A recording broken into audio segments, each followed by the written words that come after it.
My name is David Jaffe.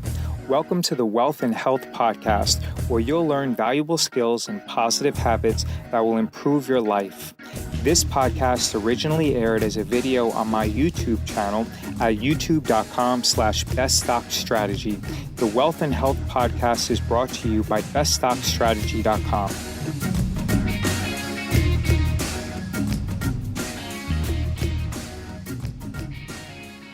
All right, let's check out Palantir stock. Do This Before Earnings by Chris Sain.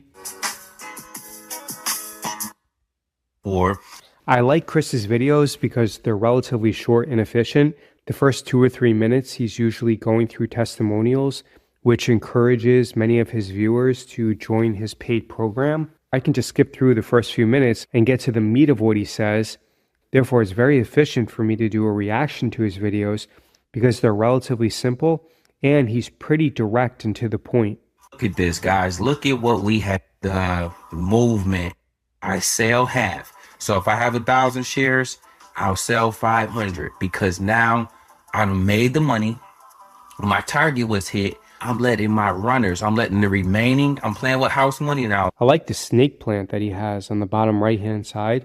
Those are really hardy plants that are very good for cleaning the air.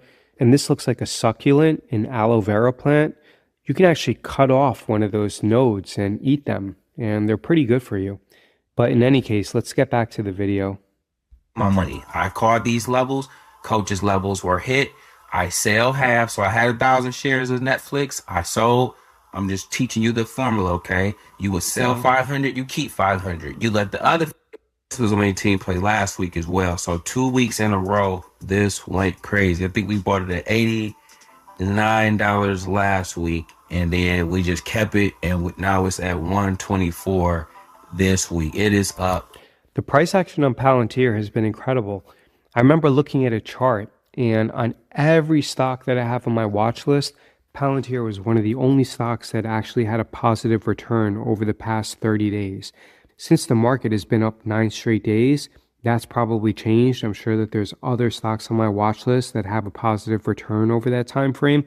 But the point is that Palantir has been extremely strong. Personally, I think that it's a little bit overbought. If you look at Tesla when they reported earnings, I think either their earnings or their revenue was down by about 70%. But since Tesla had already been trading at less than 50% of its all-time high, the stock had actually increased in price despite the poor earnings because the stock was dramatically oversold. In Palantir's case, I feel that it's pricing in perfection in its earnings.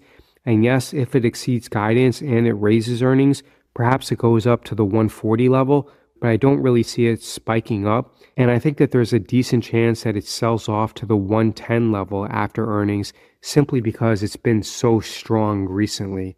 Now, I'm just guessing. I have no idea what Palantir's earnings are going to be like, but from my experience, when stocks are overbought, they really have to hit a grand slam in their earnings announcements for them to continue going up. 12%, nearly 13%, $14. Guys, I couldn't be more proud of you guys. We call it roll with the winners. When you find a winning stock, you have to ride it till the wheels fall off. Okay, and then when it dip low, long as you know it's a winner, long as the CEO ain't quit, long as none of that stuff ain't happened, you gotta buy it again because it's gonna go back up. I mean, the problem with that is if you're trading on margin, I think Palantir at one time was trading below $78 just a few weeks ago. That could actually cause people to get placed into a margin call because at one time, I think Palantir was trading at about 118 and then it fell below $80. And now it's back up to about 125. So you do have to be careful about your sizing. I'll give you an options trade that I would make on Palantir. So that way you can take ownership of it below the current market price and also participate in the upside. Then we'll hop into E-Trade and set up the options trade. Remember, we got this at $20. We took it from 20 to 124 originally.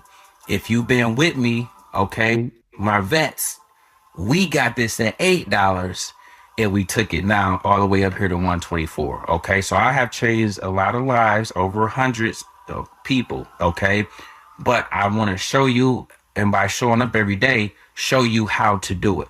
Palantir definitely got busy. If you made money with this week, let me know. If you have shares of this, let me know. Let me know what your average cost is. Also, let me know if you play options on this too, okay? And what else? All right, so look, the SPY was up 3% on the week. We sitting at 566. I love that we broke through 560 resistance, and then we had resistance at 563. So now next week, the new target is 570. So, okay, you have to clear hurdles first from a technical standpoint. All right, let's see what else he says. So I'm going to crush May for you guys. All right, I really like Chris's videos primarily because they're very easy for me to react to. I skip through about 70% of what he says, and he basically has one primary idea throughout his videos. He entitled the video, Palantir Do This Before Earnings. I'm not exactly sure what it was he recommended that we should do with Palantir. Maybe he recommended that we purchase it before earnings and I skipped through that by accident. If that's the case, then I definitely apologize. It wasn't my intention. But let's hop into E-Trade and see the trade that I would set up. So here we have Palantir. I would go out to May 23rd, which is only about 20 days from now as of this recording. And I would sell around the 107, 108. That would give me $4 of credit.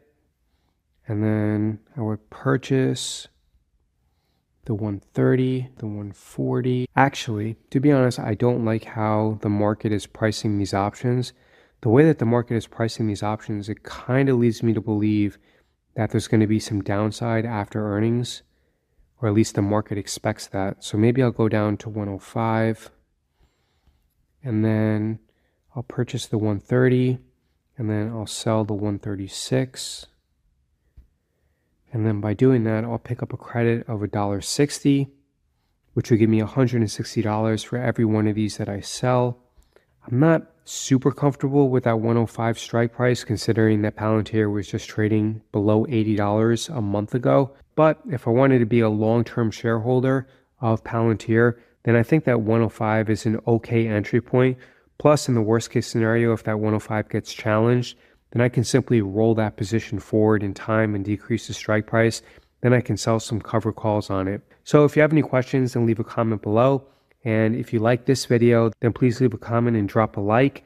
And click on the video that's popping up on your screen right now, because YouTube believes that you would enjoy it the most. Visit beststockstrategy.com and submit your email address to receive valuable free training. Please give this podcast a positive rating and review. If you have any questions, visit beststockstrategy.com and send me a message.